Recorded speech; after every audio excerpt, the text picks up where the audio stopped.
Let's have Moyo Thomas. She's joining us from Abuja to tell us more about the Stakeholders Forum. Moyo, tell us more about this Stakeholders Forum and the impact of insecurity in Zamfara State. Okay, let me start from the impact as highlighted by the commissioner that was he was actually represented. He said it grounded economic activities in the state and affected a lot of the income generated by the state, because they are pastoral in nature, and they also have they are farmers.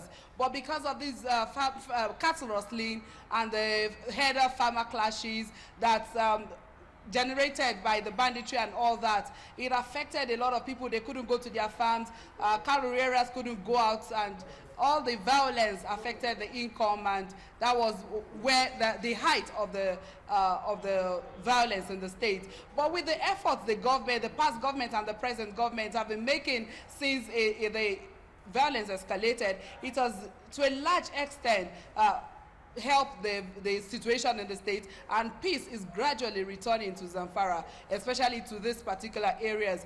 Like the commissioner also highlighted, they've made some effort, like girls couldn't go to school, most especially. The education sector was affected, and the girls that couldn't go to school, because of this, they deployed security forces to all the schools to guard the girls, especially so they could learn. Also in other areas, they made radio services available so they could gather intelligence. Okay, Moyo, we know that some measures have been put in place to ensure that this situation doesn't go on longer. But at this Stakeholders Forum, what are some of the strategies or long-lasting solution being proffered to this challenge in Zamfara State?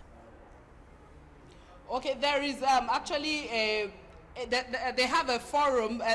Beyond this forum, they've been meeting before now to work on how to ensure that this doesn't happen anymore. And from the forum today, they also agreed that they will come out with a communique that will give them a framework that the state would use to ensure that they don't have crisis anymore. And one of this is the effort of the French embassy that has been helping also in mitigating this issue since it started. So we are hoping that by the time this communique is out, the framework will actually be workable for the states. They will be able to implement it, because we've realized most of these policies, implementation has remained a challenge.